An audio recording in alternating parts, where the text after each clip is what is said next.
the cold of the concrete pillar pressed through the thin silk of her wrap dress, and Adrienne Parrish thought, for one dizzy, humiliating moment, that she was going to cry. She didn't. She hadn't cried in front of Christopher Aldgate in 2.5 years, not since the last time she'd made that mistake. But the grip on her wrist was bad, precise and methodical, his thumb finding the tendon with the practiced ease of someone who had done this before, and the noise of the Hartwell Foundation Gala was muffled behind the partition wall, and she could hear herself breathing too fast, and she had no idea how she'd ended up here again. Then the sound of the room dying, a shift in pressure the way a theatre goes quiet just before a curtain rises, and then the soft, deliberate click of something being laid on the steel railing beside them. Christopher stopped talking. Adrienne looked up. The Hartwell Foundation Gala for Sustainable Development was, as it was every November, the event of the Toronto season. The Westin Harbour Castle opened its waterfront ballroom to 250 of the city's most influential architects, developers, city planners, and philanthropists. The view across Lake Ontario was immaculate, all dark water and the distant amber lights of the islands, and the chandeliers above the main floor cast everyone in flattering gold. It was the kind of event where careers accelerated and contracts were quietly sealed over handshakes and aged Bordeaux. Adrienne had arrived at 7:31 years old, wearing a cognac-colored silk wrap dress that draped in generous, unashamed folds across her full hips and thighs. She was a plus-size woman, a fact she had, over the last 2.5 years, gradually stopped apologizing for. The warm tone set off her dark skin beautifully. She wore her natural hair in an elegant, upswept style. Around her neck, a single gold chain, nothing excessive, nothing hidden. She was the newly appointed lead design strategist at Colton Urban Partners, and tonight she had a reason to celebrate. That afternoon, the City of Toronto had formally awarded Colton the Lakefront Corridor redevelopment contract.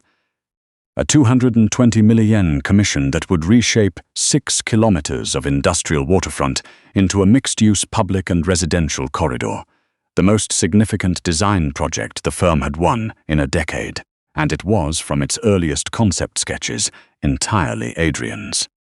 She had stood at the podium in council chambers 2 weeks ago and presented 47 slides to a room of city planners, municipal councillors, and development stakeholders, and she had not flinched once. She knew every objection before they raised it. She knew every budget figure to the 4th decimal place. Councillor Fanning had tried to catch her on the Heritage Corridor clause. She had already built an amendment into the proposal. She hadn't known, then, that someone in the back row had watched the entire presentation without looking away once. At the gala, she accepted congratulations and drank sparkling water and felt, for the first time in a very long time, completely at home in her own skin. She had clawed her way back from something she did not like to name. Tonight felt like she had finally made it out the other side. Then she smelled it. Aqua di Gio and old Scotch, a specific, nauseating combination that her nervous system recognized before her conscious mind caught up. Her hand tightened around her champagne flute. "You're laughing too loudly again, Adrienne." The voice was smooth, modulated, the kind of voice that could charm a room while it was gutting you. She turned. Christopher Aldgate stood 2 meters away, immaculate in a steel-grey Tom Ford suit, a glass of Scotch in one hand, and a smile that didn't reach his eyes. He was 40, lean, broad-shouldered, with the effortless bearing of a man who had grown up with money and been told, his entire life, that the world owed him exactly what he believed it did. His firm, Aldgate Property Group, was one of the city's most aggressive developers. He bought undervalued waterfront lots and turned them into luxury condominiums at prices that had been steadily hollowing out the city's East End for 6 years. He had also spent 3 years systematically dismantling Adrienne's confidence until she had packed a single bag at 2 in the morning while he was asleep, driven to her sister's house in Scarborough, and sat on the kitchen floor for an hour before she could stop shaking. "Christopher," she said. Her voice was steady. She was proud of that. "I didn't know you'd be here." "Platinum donor." He said it like a correction. "The question is how you got past the door. Colton's little firm isn't exactly at this table." "We are now." She kept her smile even. "We won the lakefront corridor today." Something moved in his expression, fast and dark, there and gone. He took a step closer. She resisted the impulse to step back. "Congratulations," he said. Though I'd heard Aldgate Property Group was the frontrunner for that contract, he tilted his head and studied her face with the leisurely entitlement of someone who had always believed her features were available for his inspection. "I suppose the selection committee has different priorities these days." "Evidently, if you'll excuse me." She moved to step past him. He caught her upper arm. Not hard, not yet, but the fingers curved in a way that was entirely intentional, and she felt every muscle in her body lock up. "We should catch up," Christopher said quietly. "I've been calling." "I've been ignoring you. It wasn't an accident." His grip tightened. "I don't appreciate public embarrassment, Adrienne." "Let go of my arm." He was already steering her, with that practiced, invisible pressure, away from the main floor and toward the far end of the ballroom, where a partition wall separated the event space from the service corridor. The heavy drape of the partition concealed them from the rest of the room. No one noticed. Everyone was too polished, too absorbed in their own conversations, to look twice at a couple apparently having a quiet word near the back. That was the thing about Christopher. He was always careful. He always made sure no one was watching. "You look," he paused, letting his gaze travel over her with that cold, surgical consideration she had spent years internalizing as truth. "You've gained weight. And you've still got nothing interesting to say." But her voice wavered on the last word, and she hated herself for it. "I gave you every opportunity." His voice dropped. They were against the partition wall now, the Gala muffled to a hum behind them. He had her wrist now, his thumb pressing with precise, calibrated cruelty into the soft joint of her inner wrist.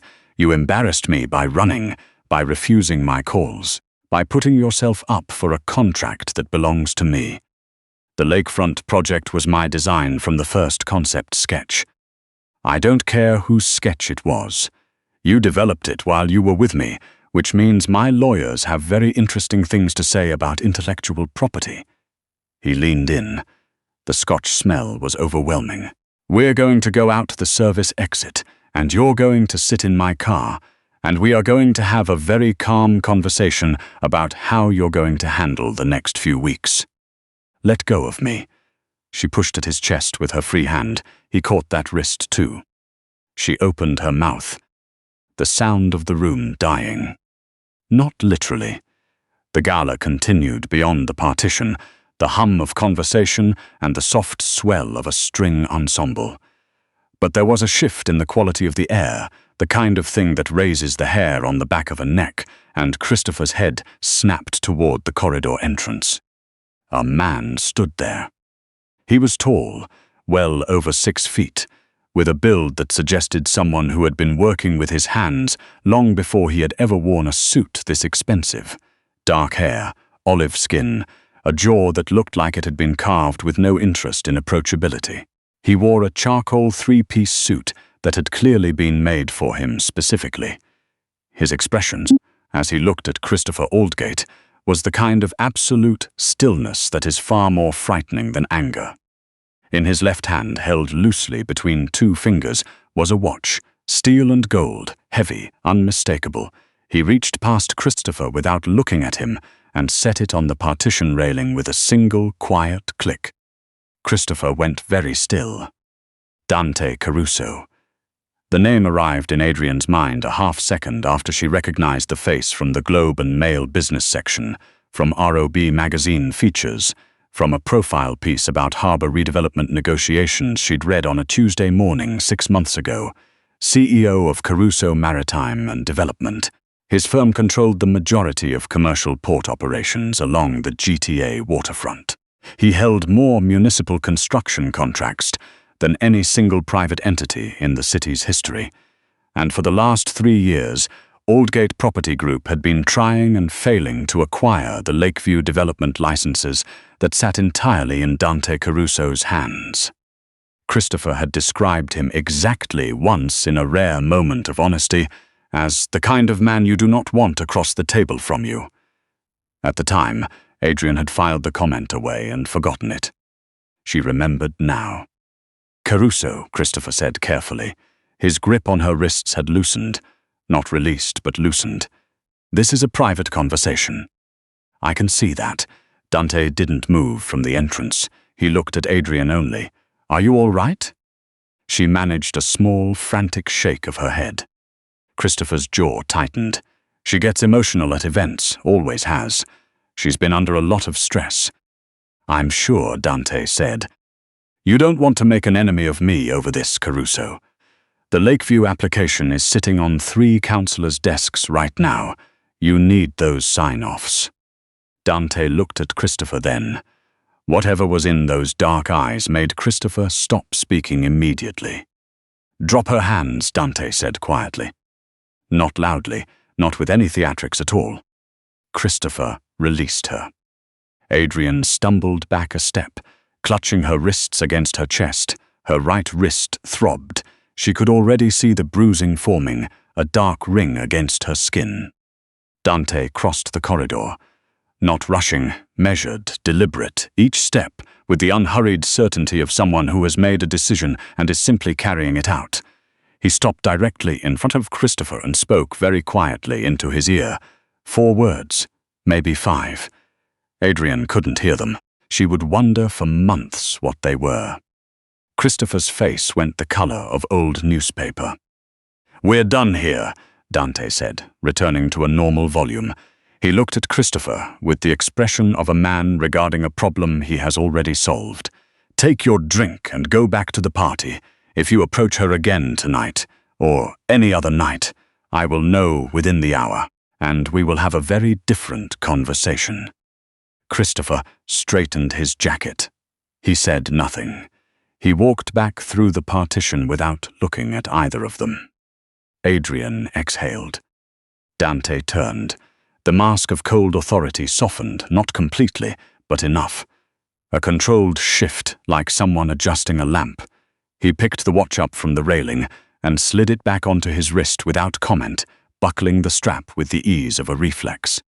"Let me see your wrist." "I'm fine." "You're not harsh, just accurate." She let him look. He tilted her right hand toward the light from the corridor and examined the bruising with a thoroughness that suggested he had assessed injuries before and knew exactly what he was looking at. A muscle in his jaw ticked once. "There's a first aid kit in the executive suite upstairs," he said. "The hotel has given me use of it for the evening. Come with me." She looked at him, at the stillness of his face, the unhurried patience in it. "I'm not Christopher Aldgate," he said quietly. "You don't have to come if you don't want to. I can have someone from your firm brought to you instead." Adrienne thought about going back into the party. Standing at the edge of the room with bruises on her arm, trying to make conversation about the lakefront project, trying to breathe normally. "Okay," she said. The executive suite was quiet, floor-to-ceiling glass on 2 sides, the lake black and vast beyond it. Dante didn't offer her alcohol. He produced cold sparkling water and a leather-cased first aid kit, and he did the one thing she had not expected. He knelt on the carpet in front of her. Not servile. Nothing about Dante Caruso was servile. It was deliberate and considered, the act of a man who had decided this was the correct way to handle the situation and was entirely comfortable with the geometry of it. He took her right hand in both of his. His hands were large, warm, with the kind of calluses that didn't come from an office, and applied arnica gel to the bruising with a gentleness that seemed almost impossible coming from someone who had rendered Christopher Aldgate silent in under 3 minutes. "You didn't have to do that," Adrienne said. "I know. You don't know me." He glanced up. His eyes were very dark, brown so deep they read as black in this light, I know you presented the lakefront corridor to City Council 14 days ago. I was in the back of chambers. You ran 47 slides without once looking at the screen. You answered Councillor Fanning's Heritage Corridor objection before he finished the question. You'd already built an amendment into the proposal. Adrienne stared at him. You were in that meeting? I've been following the lakefront project for 8 months. It's the most ambitious public waterfront proposal this city has put forward in 20 years. I needed to know who was behind it. She looked at the top of his head, the deliberate care with which he was holding her hand. And I was planning to request a formal introduction through my office. A slight pause. Tonight became more pressing. She almost laughed. Almost. The laugh got caught somewhere in her chest alongside something that was dangerously close to tears. Not fear this time, but the accumulated weight of 2.5 years, and the strange, disorienting experience of having someone look at her the way Dante was looking at her, like she was worth being careful with. He used to tell me, she said, before she had decided to say it, that I was embarrassing to be seen with at events. Because of, she stopped. Dante looked up. He had a lot of words for it, she said, for what I look like. I know what men like Aldgate do. His voice was even. They find the thing they're most afraid of. A woman who is smarter, more capable, more present than they are, and they spend years trying to make her believe she is less. Because if she knew what she actually was, she would leave. He returned his attention to her wrist, which she did. Adrienne's breath caught. That dress, Dante said quietly and without ceremony, is extraordinary on you. She didn't know what to do with that. She filed it away to examine later when the floor had stopped shifting. 3 precise knocks at the door. Come in, Dante said, standing. The man who entered was compact, impeccably dressed, carrying a tablet. He nodded to Adrienne with something approaching courtesy. Boss, situation. He glanced at her briefly. Aldgate's been on the phone since he left the corridor. He's filed a formal complaint with the City Ethics Board, electronic filing submitted 15 minutes ago. The complaint alleges that Miss Parrish misappropriated proprietary development concepts from Aldgate Property Group's internal files during their personal relationship. He's claiming the lakefront corridor design constitutes intellectual property theft. The room went cold. He's called a press briefing, the man, Renzo, continued. Monday morning, 8 o'clock, Aldgate Property Group offices on King Street. If the allegation gets traction before the contract is formally executed, the city will be forced to pause proceedings. He's spoken to his lawyer about a civil injunction. Adrienne put down her water. Her hands were very steady, which surprised her.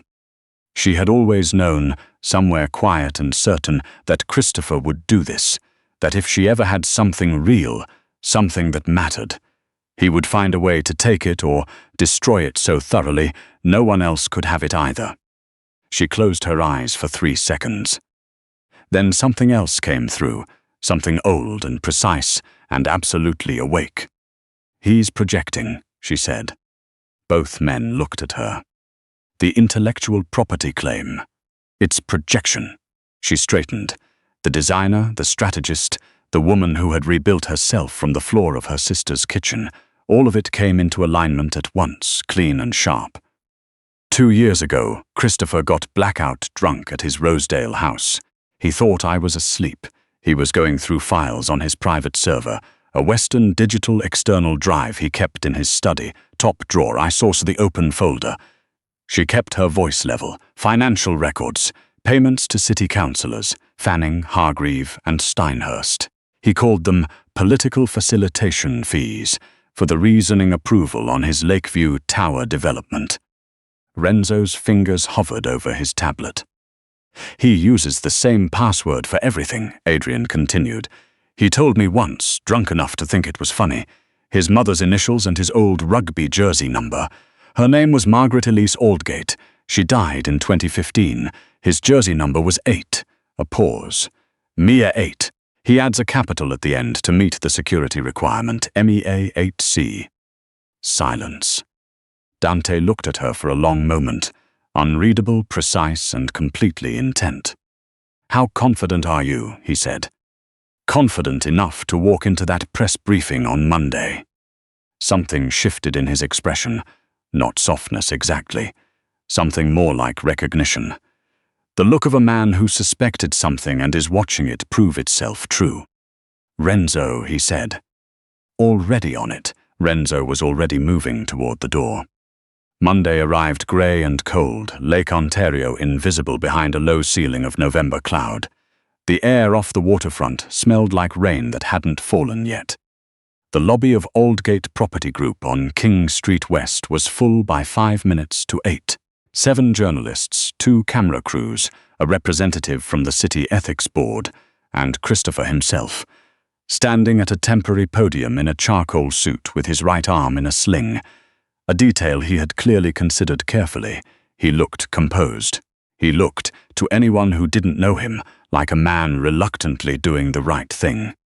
"Adrienne Parrish was someone I supported and mentored for years," he began, his voice carrying the practiced sincerity of a man who had spent decades controlling rooms. "I take no pleasure in this, but the evidence of misappropriated intellectual property is—" The lobby doors opened. Adrienne Parrish walked in. She wore a deep cobalt blue trouser suit, perfectly cut, the jacket open over a crisp white blouse. Her heels struck the polished concrete floor in a steady, unhurried rhythm. She carried a leather portfolio under one arm. Her natural hair was down, full and uncompromising and entirely itself. She did not look like someone who had spent the weekend in crisis. She looked like someone who had been waiting for this. One step behind her, not crowding her, not performing, Dante Caruso, dark overcoat, hands loose at his sides. He didn't look at the cameras, he looked only at Christopher Aldgate. 2 journalists recognized him immediately. A murmur moved through the room. Christopher's composure cracked, just fractionally, just enough. Adrienne crossed the lobby floor and stopped at the podium. She reached into the portfolio and removed 3 documents. She set them in front of Christopher, one at a time, without looking away from his face. "Before you continue," she said pleasantly. Christopher looked down. A vein appeared at his temple. 47 documented payments, Adrienne said, raising her voice for the room, from Aldgate Holdings, Cayman Limited, to accounts associated with councillors Fanning, Hargreave, and Steinhurst between 2021 and 2024. Internal records describe them as political facilitation fees related to the rezoning approval for the Lakeview Tower development, which generated approximately $340 million in pre-sales revenue for Aldgate Property Group. She turned to the Ethics Board representative. "Copies were delivered to your office, the Ontario Securities Commission, and the RCMP Financial Crime Division at 7 o'clock this morning." The lobby went silent. A recorder went up, then another, then 3 cameras turned. Christopher's lawyer grabbed his elbow. Christopher wasn't listening. He was staring at Adrienne with an expression she had never seen on him before. Not contempt, not anger, but something raw and disbelieving. The expression of a man who has just understood that the person he spent years diminishing had been, the entire time, paying close attention. "This is fabricated," he said, his voice cracked. "She stole those." He came around the podium. He was reaching for the documents. He didn't get there. Dante stepped between them, not dramatic, not fast. He simply occupied the space, and Christopher ran into the fact of him, one hand palm open, flat against Christopher's chest. "You're on camera," Dante said quietly. "Sit down, Aldgate." Christopher looked up into those flat, dark eyes and sat. The RCMP officers came through the lobby doors 3 minutes later, 2 of them in plain clothes, badges visible. The lead officer read Christopher his rights in a clear, level voice. His lawyer was already on the phone before the handcuffs clicked shut. Adrienne watched. She had imagined this moment sometimes in the early months after she left, not as a plan, but as a sustaining private fantasy in the darkest hours. She had never actually believed it would look like this. What she felt wasn't triumph. It was quieter than that. It was the sensation of something that had been pressing against her sternum for 2.5 years, simply lifting away. Dante came to stand beside her. "All right?" he asked. "I think so," she exhaled slowly. "Ask me again in a few hours. My office has a physician on retainer. Your wrist should be properly looked at." She glanced at him sideways. "Of course it does." The corner of his mouth moved, barely, but she caught it. "The ethics board will need to issue a statement, but the misappropriation complaint will be formally withdrawn by noon. The city's legal team will move to preserve the contract in the meantime." A pause. "My people also filed a supplementary file on the Lakeview rezoning. The city will want to review the original approval process from the beginning." Adrienne studied him. "You were already building a case against him." "I'd been aware of Aldgate's facilitation payments for 14 months, Dante said simply. "I was waiting for the right context to make use of them." A pause. "You gave me better evidence than I had. You gave me the access. You gave me the password." She considered that. Outside, through the glass lobby doors, the rain had finally started, cold and straight, coming off the lake in steady sheets the way November rain did in this city, indifferent and absolute. Christopher was being guided through it toward a waiting car, his charcoal suit already going dark at the shoulders. She thought about the woman who had driven to Scarborough in the dark and sat on a kitchen floor.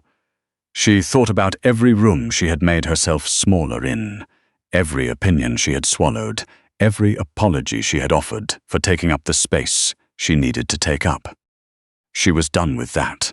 She had been done with it for a while. She just hadn't had an audience when she'd finally decided. "You said you were going to request a formal introduction," she said. "Through my office, yes." That would have been a terrible introduction. Dante turned to look at her.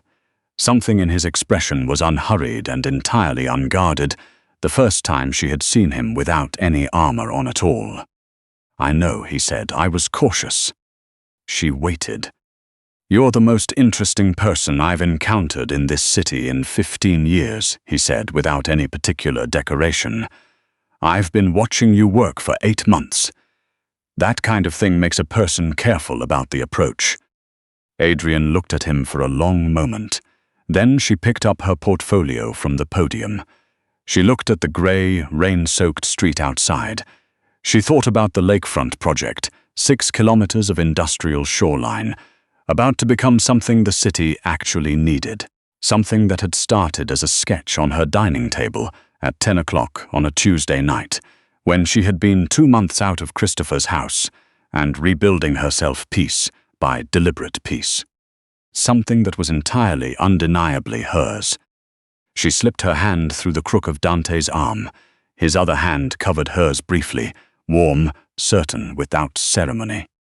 "Take me to see the waterfront site," she said. "I want to walk it." He looked at her, then at the rain. Now. Right now. A pause. Then, with the quiet, contained warmth of someone who has been waiting a long time for the right answer, "All right." They walked out into the November rain together. The lobby emptied behind them. The story was already moving, on phones, in newsrooms, in the ethics board offices on Yonge Street. The architecture of Christopher Aldgate's carefully constructed world was coming apart in real time, brick by brick, in exactly the way it deserved to. Adrienne didn't look back. She had a waterfront to build.